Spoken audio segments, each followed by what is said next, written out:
Alright guys, today we are going to be reacting to the widely unknown story of the Nazi resistance group. I think it's Weiße Rose. I think how they say Weiße Rose. Weiße Rose. Jump in. Joseph Goebbels, Heinrich Himmler. I'm sure those names sound more than familiar to you. They were the leading forces of the Nazi regime, World War II, and the Holocaust. But have you ever heard of Sophie and Hans Scholl, Alexander Schmorell, or Christoph Probst? Well, it's about time.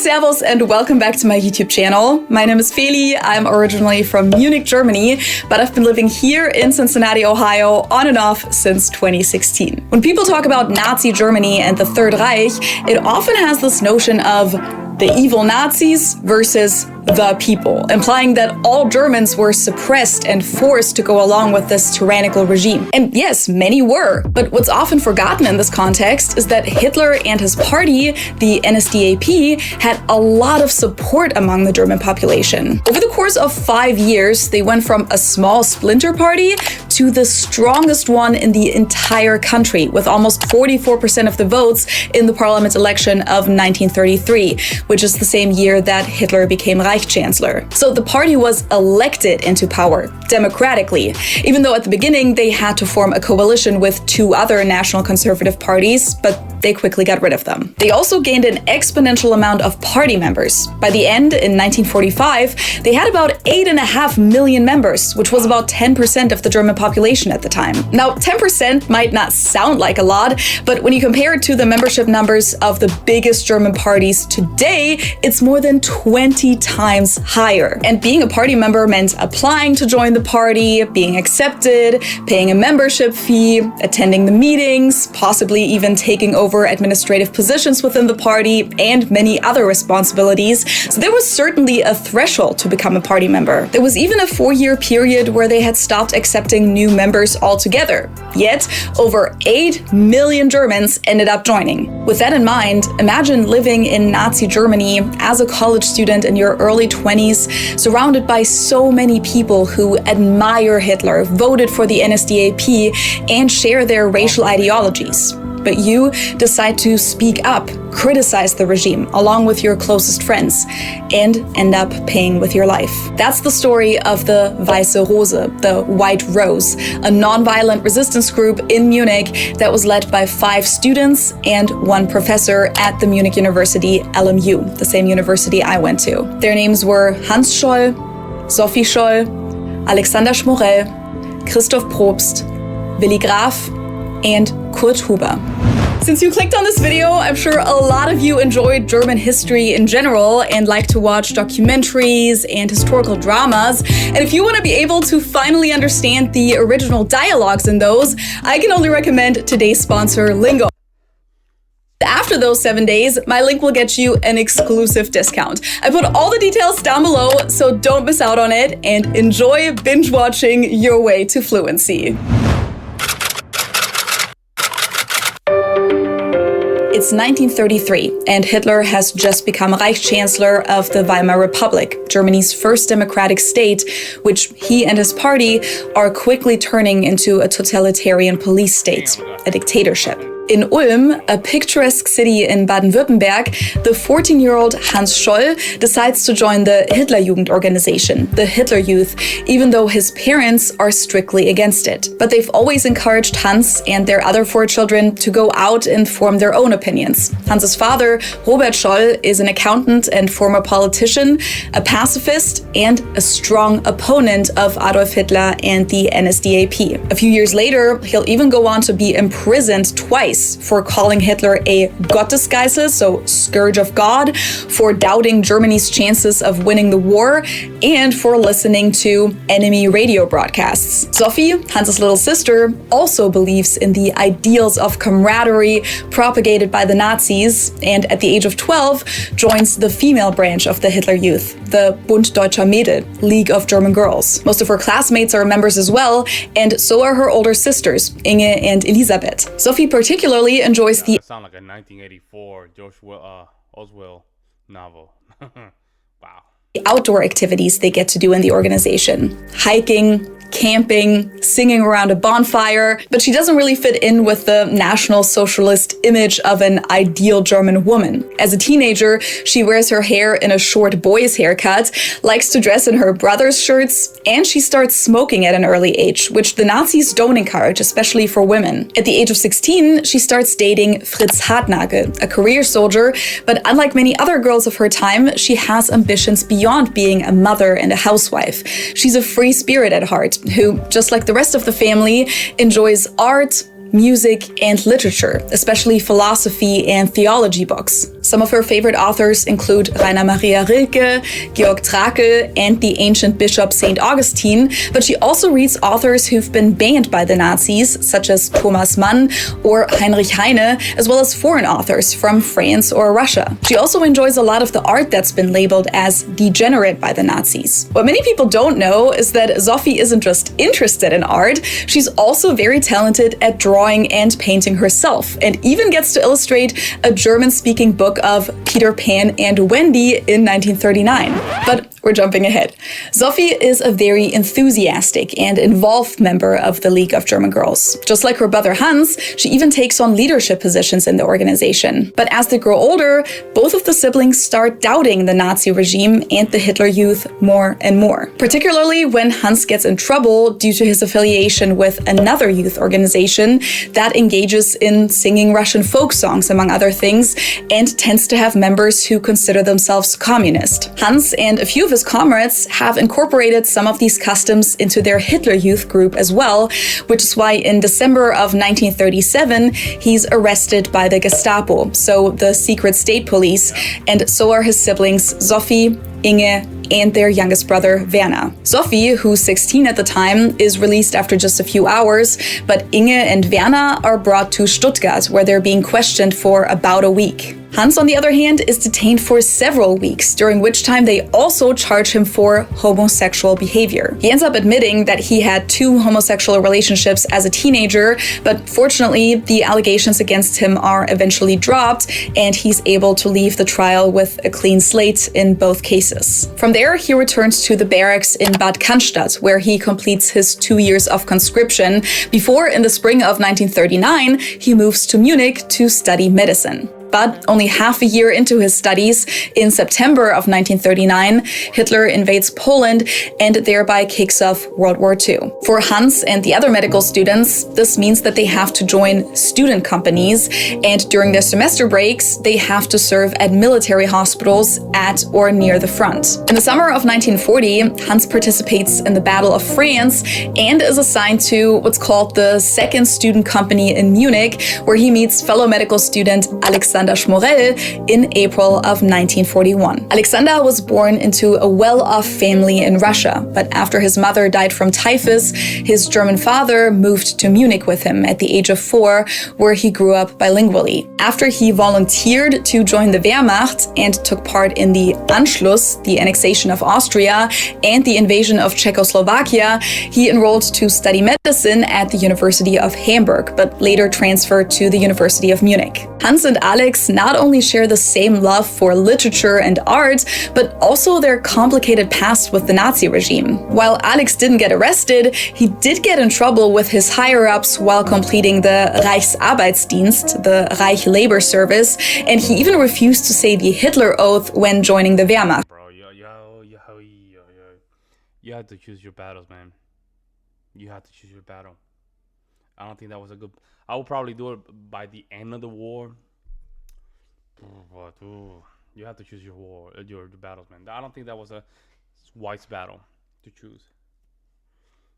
But they took him anyway. At university, the two now come in contact with even more people who are critical of the Nazis and get to engage in intellectual discussions. Their experiences working in a war zone and treating wounded soldiers in Munich further reinforce their aversion to what they consider a senseless war that causes unnecessary pain and suffering. Meanwhile, in Ulm, Sophie is finishing up secondary school, but she finds it increasingly difficult to come to class every day. Jewish classmates classmates have started to disappear. Her progressive teachers are getting replaced by loyal Nazi supporters, and the school even asks students what their families talk about at home and encourages them to tell on their parents if they speak badly of Hitler. Sophie would never do that. Instead, she starts to question the Nazi-trained teachers and slowly realizes that critical thinking is not encouraged under the Nazis. Conformity seems to go over individualism and freedom in this dictatorship. Her boyfriend Fritz, on the other hand, who's fighting on the Eastern Front at this time, is still a loyal supporter of Adolf Hitler and believes in the cause of the war. Sophie and him don't get to see each other in person a lot, but they do write each other. This is a snippet from a letter that Sophie sends him shortly after the beginning of the war. Ich kann es nicht begreifen, dass nun dauernd Menschen in Lebensgefahr gebracht werden von anderen Menschen. Ich kann es nie begreifen und finde es entsetzlich. Sag nicht, es ist fürs Vaterland. Nevertheless, the two respect each other and even get engaged later on. After she graduates with her Abitur degree in the spring of 1940, Sophie starts an apprenticeship to become a kindergarten teacher and even completes additional training at the Fröbel Institute, hoping that the training would be recognized as a replacement for the Reich Labor Service, which is now also mandatory for women and a prerequisite for attending university. Unfortunately, they don't let it count, which is why in 1941, Sophie is forced to spend 6 months working at a farm, followed by another 6 months completing the newly required Kriegshilfsdienst, war relief service, at a daycare. After that's completed, she's finally able to pursue her passion and decides to follow her big brother Hans and study at the University of Munich, where she enrolls for biology and philosophy in May of 1942. Just a quick reminder, at this time, Germany is deep into World War II and suffering significant losses on the Eastern Front, even though the Nazi propaganda is successfully distracting people from that fact. Everything from food to fuel is being rationed, public buildings are covered in swastika banners, the Hitler salute is mandatory in numerous public settings, and even in private encounters, it's highly expected, and Jewish people are forced to wear yellow stars in public, have heavily restricted rights, and millions are being deported to ghettos and concentration camps, where many of them are brutally murdered. And of course, speaking up against the... This is weird, man. Is there a reason why? Is there a concrete reason why he hated the Jews? Right? Is there a reason, guys? There has to be a bigger reason why he really despised them.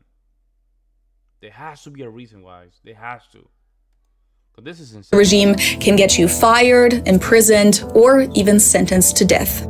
Now, when Sophie arrives in Munich, she barely knows anyone in the city, so she's very excited to be introduced to Hans's friend group, which, in addition to Alexander Schmorell, soon also includes Willi Graf and Christoph Probst. Christoph is an old childhood friend of Alex's, who grew up with a very liberal mindset, a Jewish stepmother, and an educated father who studies Indian philosophy, among other things, and is friends with several degenerate artists. At only 22 years old, Christoph is already married and has 2 small children. Willi Graf is the newest member of the group. He just moved to Munich a few weeks before Sophie to continue his medical studies and was assigned to the same student company as Hans and Alex. He's Catholic, which is why growing up, he actually refused to join the Hitler Youth despite threats that he wouldn't be allowed to complete his Abitur degree otherwise. Instead, he was a member of a Catholic anti-Nazi youth organization called Grauer Orden, Grey Order, which years later got him arrested for a few weeks. He too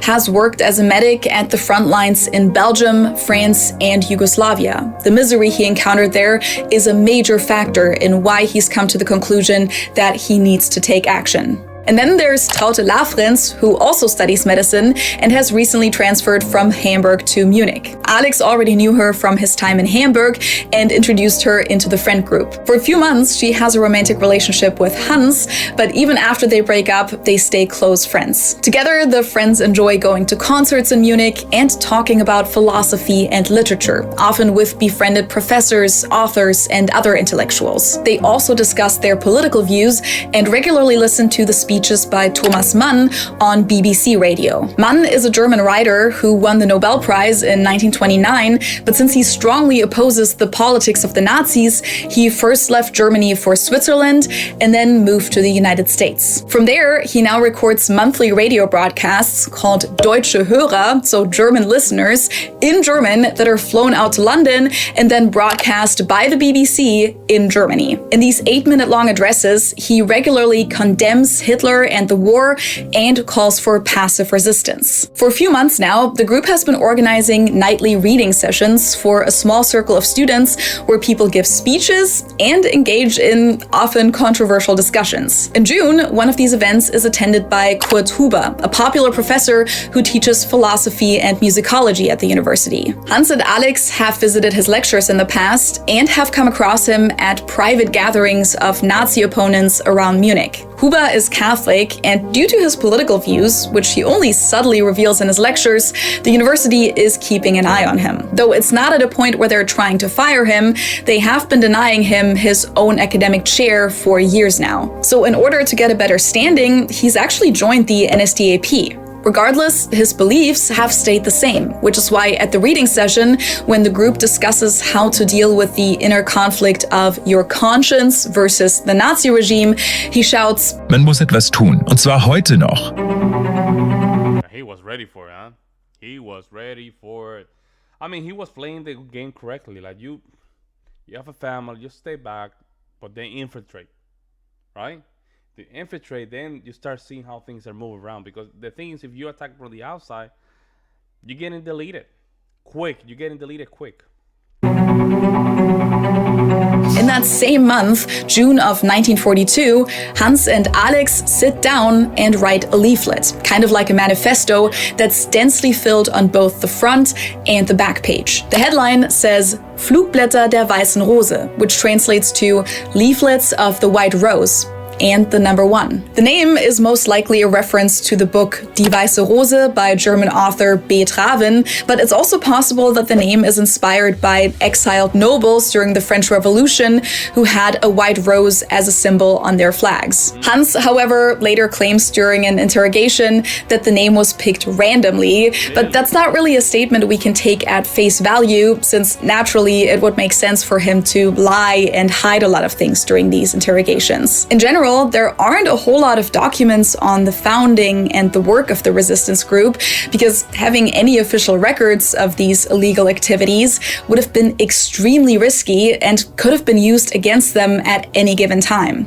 and a small hand-operated duplicating machine. Unfortunately, modern-day printers haven't been invented yet, so every single copy takes a lot of time. In the house of Alex's parents, they make about 100 copies of the leaflets, pack them in envelopes, and mail them anonymously to a list of intellectuals who they assume their words will resonate with, but also to a few restaurant owners in hopes that they'll spread the word to their guests. They simply copy the mailing addresses from the telephone book. At the bottom of the leaflet, it says, "We're asking you to copy this leaflet with as many carbon copies as possible and further distribute it." Here's the full text with an English translation for you. Feel free to pause the video if you want to read it. Among other things, it talks about the destruction of German cities by the Allied powers and how it's important to start passive resistance before all German cities are nothing but rubble, just like Cologne, which recently was heavily bombed, and before the remaining youth of the country has bled out for the Nazis' racial ideology.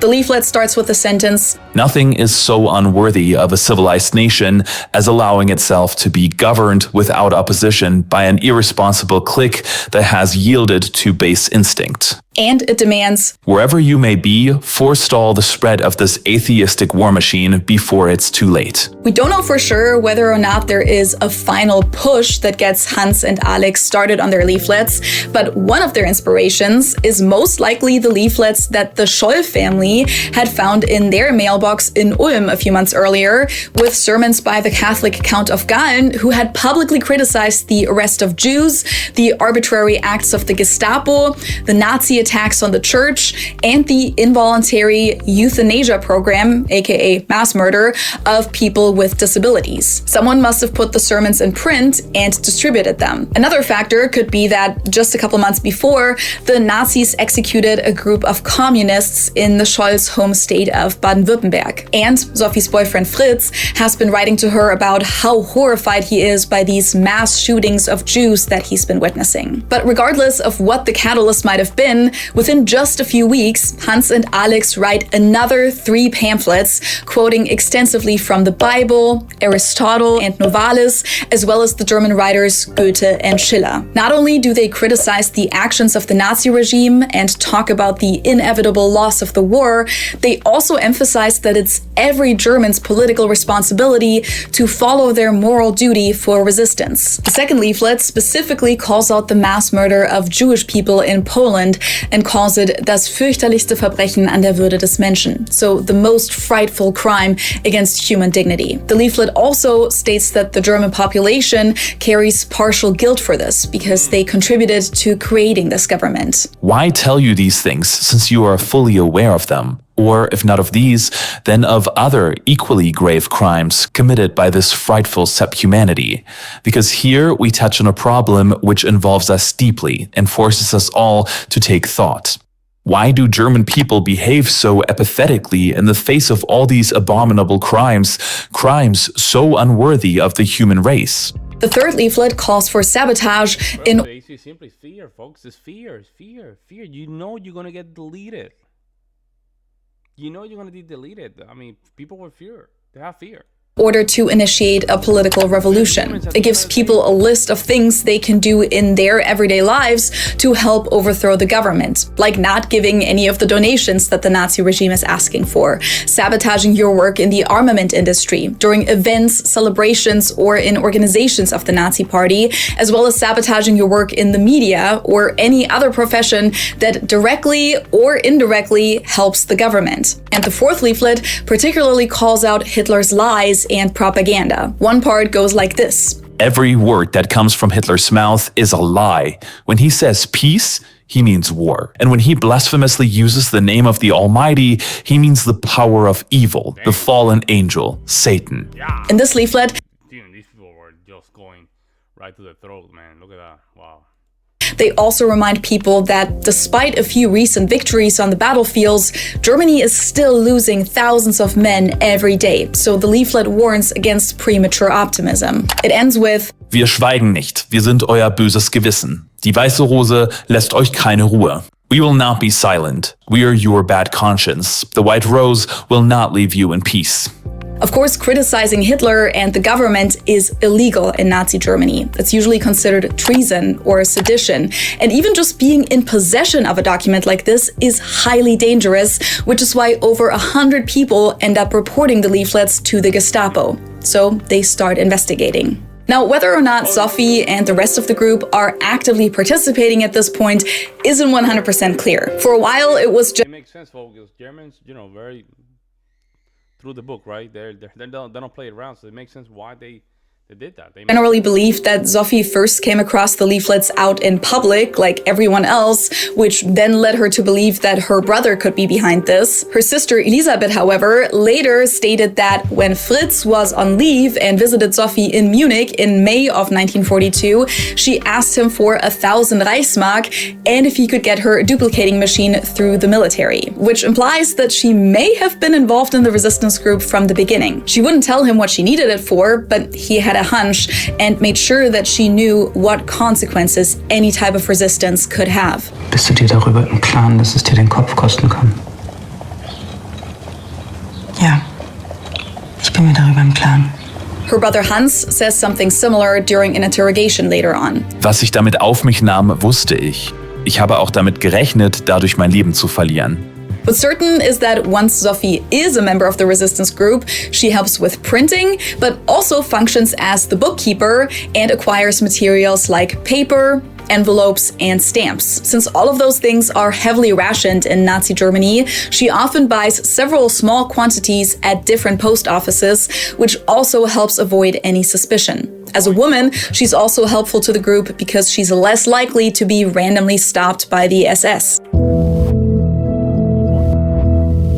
Right after the first 4 leaflets are published, the group finds out that Hans and Alex, as well as Willi Graf, are being sent to Stalingrad for 3 months to serve as medics. This famous photo was actually taken outside the East train station in Munich right before the guys have to leave for Russia. This one looks a little happier. From the end of July to early November 1942, they once again experience the atrocities of the war firsthand. This is also the time when Hans and Alex truly start to bond with Willi. All 3 of them refuse to view the Russians as enemies, and thanks to Alex being fluent in Russian, they instead approach them openly and forge personal ties, thereby breaching military rules. Willi later writes to his sister, "The war here in the East leads to things so terrible I would never have thought them possible. Some things have occurred that have disturbed me deeply. I wish I hadn't had to see what I have seen. I could tell you much more, but do not want to trust it to a letter."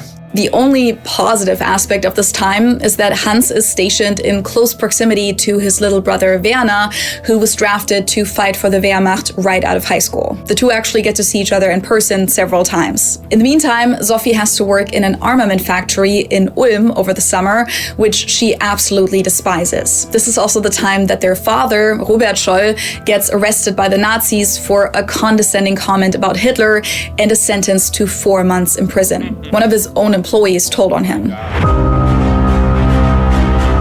Given all of these new Time to be alive, man. What a time to be alive. experiences over the summer, it's not surprising that once the whole group is finally back in Munich in November, they're determined to make their resistance movement even bigger and reach a wider range of people. Willi Graf and Christoph Probst are now actively part of the resistance group as well, and starting in late December, this also goes for Professor Kurt Huber. In January of 1943, Hans writes leaflet number 5 with revisions by Professor Huber. You'll notice that in order to appeal to the general public this time, they choose to keep the language a little bit more simple and refrain from using classic literature quotes. A couple months prior, Hans and Sophie received a generous donation from Eugen Grimminger, an accountant who's friends with their father and married to a Jewish woman. This money allows them to buy one of their new leaflets. Night after night, the group toils away in the studio of Munich architect Manfred Eikemeyer that they get to use. In order to stay awake and be able to function throughout the day,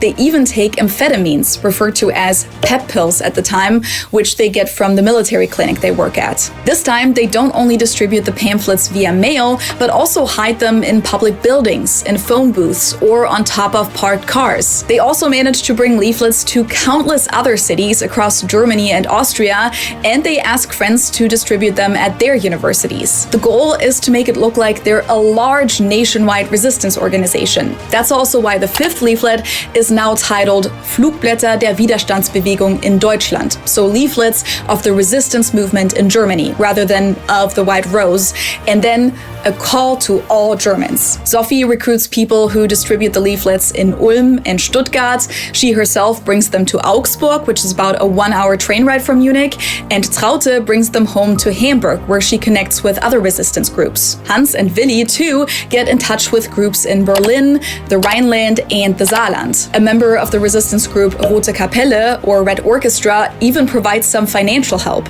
Eventually, about 100 people are involved with the projects of the White Rose. One of the core statements of the 5th leaflet is That's not a lot. 100 people, that's not a lot. I know she's trying to put a little music. Feli's trying to put the little music in the background. Bro, 100 people is not a lot. It's not a lot. Hitler cannot win the war. He can only prolong it.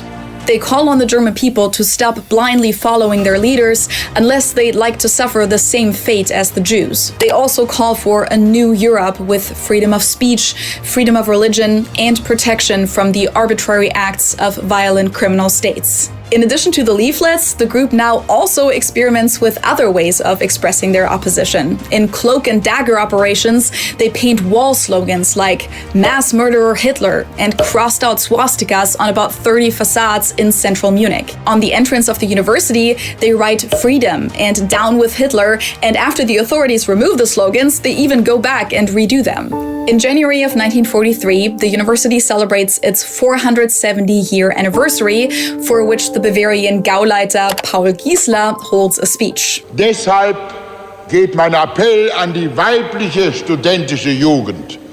Ihr Arbeitseifer in allen Ehren, meine Damen.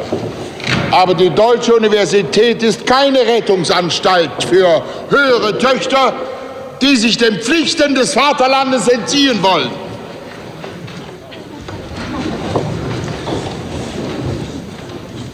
Es wäre wohl besser, die Studentinnen würden sich auf ihre Aufgaben als Frau besinnen und unserem Führer in jedem Universitätsjahr ein Zeugnis in Gestalt eines strammen Sohnes vorweisen.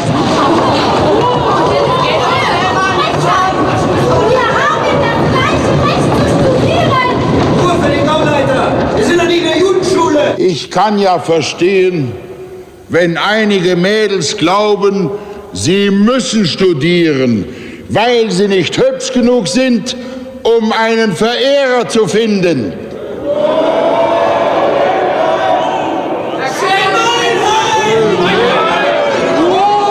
Aber ich kann Sie beruhigen, meine Damen.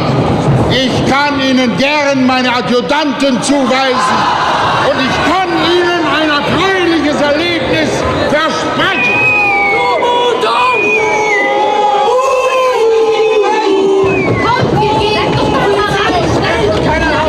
Oddly enough, this kind of reminded me of this graduation speech from earlier this year. Now, as you can see in the clip, a lot of the students, both male and female, are outraged by these statements. They storm out and start protesting in the streets. And because of how many people are participating, the Nazi authorities are unable to arrest them all. It almost seems like the spark of resistance is beginning to spread. So Kurt Huber, who gets to write the 6th leaflet, references these events and directly addresses the students in this leaflet that starts with Kommilitonen, Kommilitonen, so fellow students, fellow students. And later on, for us, there is but one slogan: fight against the party. Get out of the party organizations which are used to keep our mouths sealed and hold us in political bondage. Get out of the lecture rooms of the SS corporals and sergeants and the party bootlickers.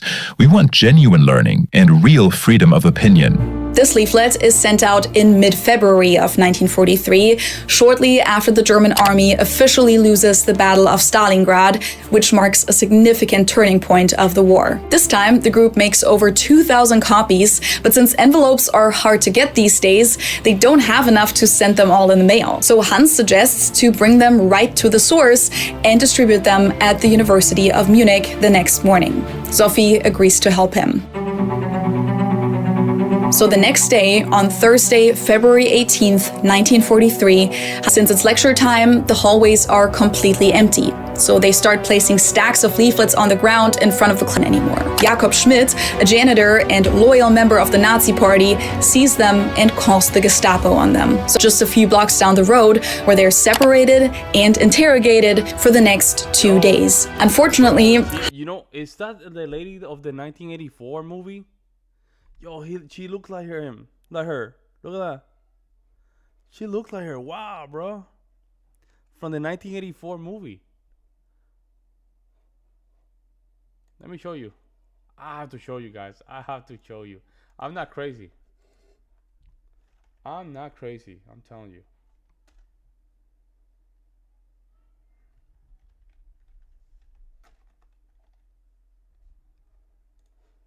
I'm not crazy.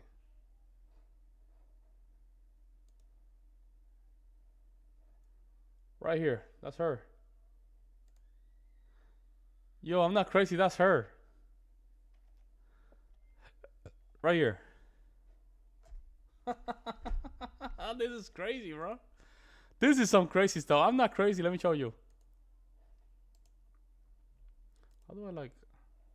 Can I like... Let me see. No. Hold up. Not before I managed to just do like... Where is it? Where are you? There has to be a way to just magnify the image. There we go. Right here. Bam! Here. Here. Look at that, bro. That's crazy, man. That's crazy. What the hell? I don't know if this was on purpose or not, but I don't know if this was on purpose or not, but this is too way of a coincidence. Coincidence. No way, man. No way. No way.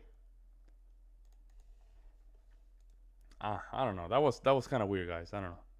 I have to show you guys.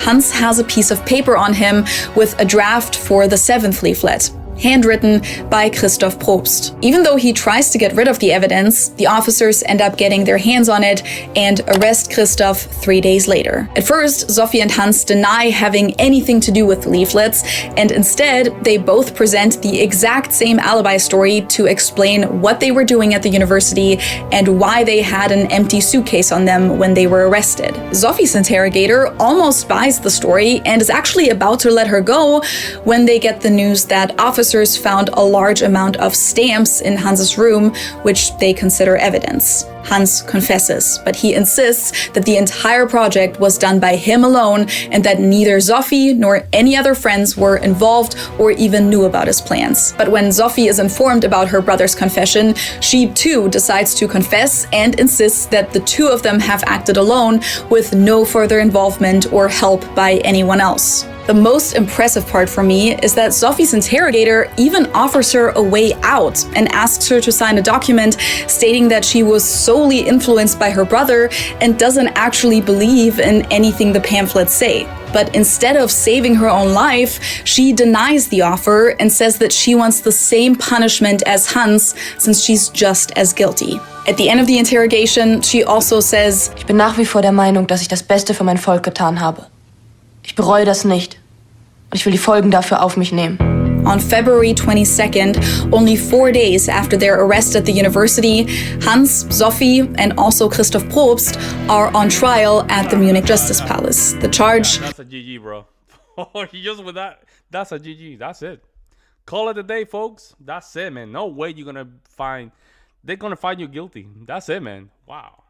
Treason. Of course, they're not allowed to pick their own defense attorney. Nazis even fly in their most radical judge from Berlin for this show trial, Roland Freisler, who's commonly known as Blutrichter, so blood judge, because of how often he gives the death penalty. He's not only the president of the Volksgerichtshof, the People's Court, but also participated in the Wannsee Conference, where the Holocaust was planned. And he's the one who drafted the murder paragraph that Germany still uses to this day. I mentioned that in my video about Nazi laws that are still in place. Throughout the trial, Freisler mainly just yells at the three friends, cuts them off, and personally insults them. And when Was wir gesagt und geschrieben haben, das denken ja so viele. Nur wagen Sie nicht, es auszusprechen. after less than 3 hours, they're asked for their closing remarks, where Hans asks the judge to spare his friend Christoph, who's married and just had his third child. Regardless, the judge announces the verdict. I told you. I told you it was GG. Even his face, you can tell his face. GG, that's it. That's it. I'm telling you. Since we started the video, I knew it was gonna be hands down well played. You're playing with fire, man. You have to play these games. They got over confident. That's it. Executed the very same day. Initially, the authorities plan on hanging them publicly, but they end up changing their mind as they're worried that the group would become immortalized as martyrs this way. Instead, they decide to kill them by guillotine. Folks, this is crazy. Where Hans and Sophie are allowed to see their parents for about half an hour to properly say goodbye. They're also given pen and paper to write final letters to their loved ones, and as devout Christians, they get to pray with a pastor. Shortly before 5 p.m., the three are picked up from their prison cells. Reportedly, the prison staff is so impressed with their bravery that they break the rules and let Sophie, Hans, and Christoph see each other one last time and give them a last cigarette to share. Then, at exactly 5 o'clock, the 21-year-old Sophie Scholl is brought into the execution room and is beheaded via guillotine. 2 minutes later, her brother Hans Scholl, 24 years old, follows. His last words are, Es lebe die Freiheit. Long live freedom. 3 minutes after him follows Christoph Probst, 23 years old, married, and father of 3 children. Just wait 2 more years, man. 2 more years.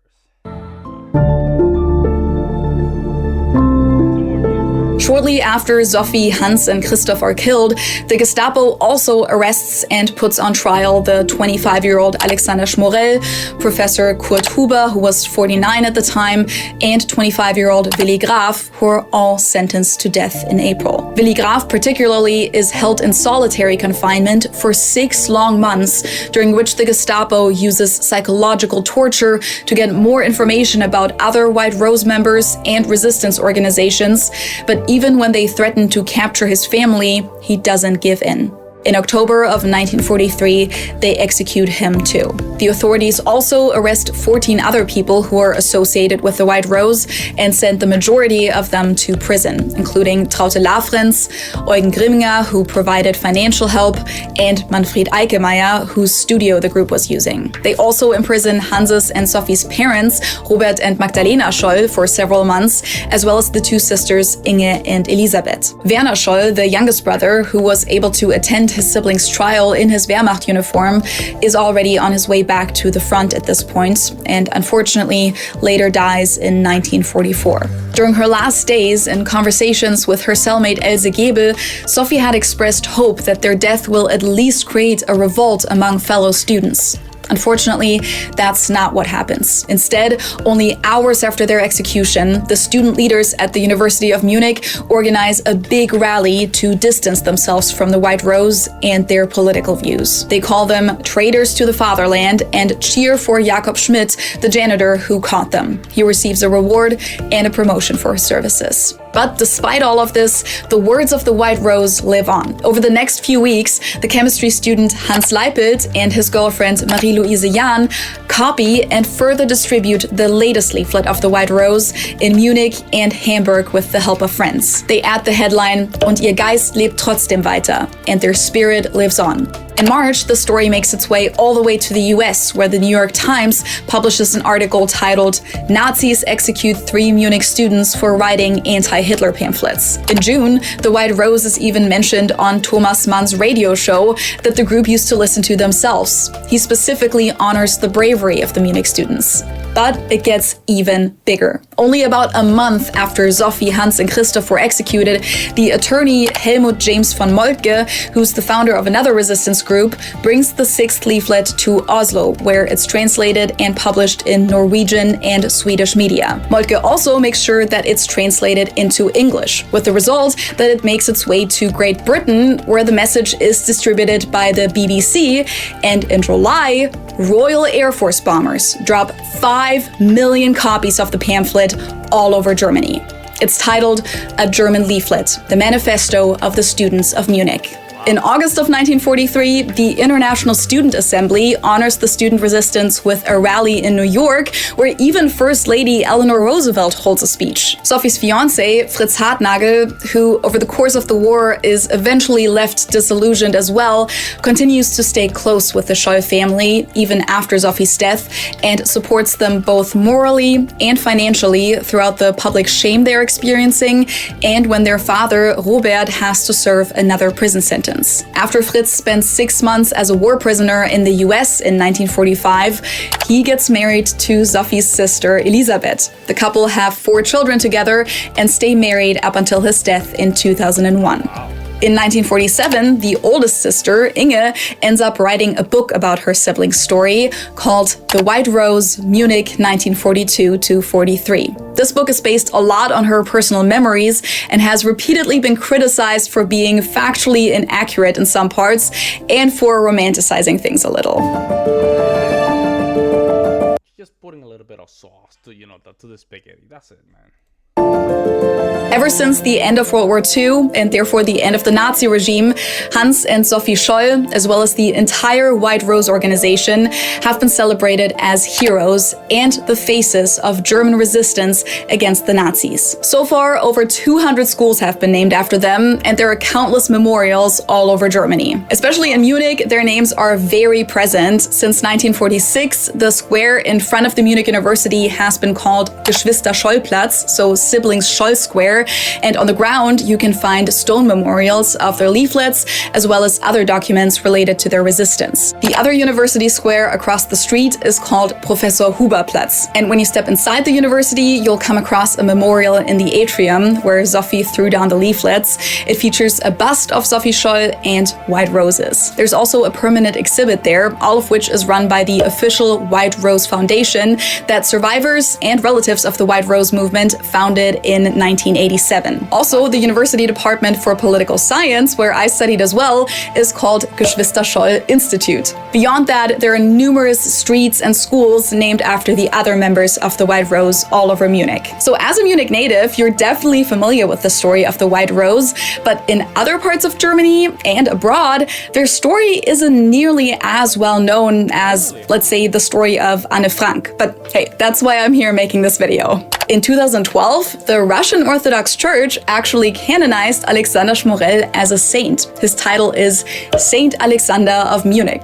And of course, there are countless books, movies, and exhibits on the story of the White Rose, one of them at the Holocaust Museum in Washington, D.C. If you don't mind reading subtitles, I would really recommend the movie Sophie Scholl, The Final Days from 2005, where you can see all the details of the interrogation and the trial. I also really enjoyed this Instagram project by the German Public Broadcasting, where they created the page Ich bin Sophie Scholl, I am Sophie Scholl, and reenacted the entire 10 months from when Sophie moved to Munich in May until her execution in February in real time. It's basically as if we're looking through a time travel window and see Sophie sharing her life on Instagram. The project ended in 2022, but you can still access all of the posts, and even though most of it was done in German, they also have these weekly summaries with English subtitles. The last member of the White Rose just recently passed away here in the US, by the way, Traute Lafrenz. After completing a 1-year prison sentence for her affiliation with the White Rose, she moved to the US in 1947, where she finished her medical degree, got married, and had 4 children. In 2023, she passed away in South Carolina at the proud age of 103. Wow. And to end this video with the words of Sophie Scholl, this is what she said to her cellmate Else Gebel shortly before her trial. So ein herrlicher sonniger Tag und ich muss gehen. Aber wie viele müssen heutzutage auf den Schlachtfeldern sterben? Wie viele junge, hoffnungsvolle Männer? Was liegt an meinem Tod, wenn durch unser Handeln Tausende von Menschen aufgerüttelt und geweckt werden? Ich könnte doch auch an einer Krankheit sterben. Aber hätte das den gleichen Sinn? Very good. Very interesting. I know she wanted to be very, in my opinion, hey, sweetheart, I understand, but it's not rational. Let's just wait a couple more. We're losing already the battle. We can figure out something. We can move. But no, somebody had to step to the plate, I guess. She wanted to step out to the plate. Nice story, man. Nice story. Very good story. Wow. Let me know what you guys think in the comment section below, and I'll see you in the next one.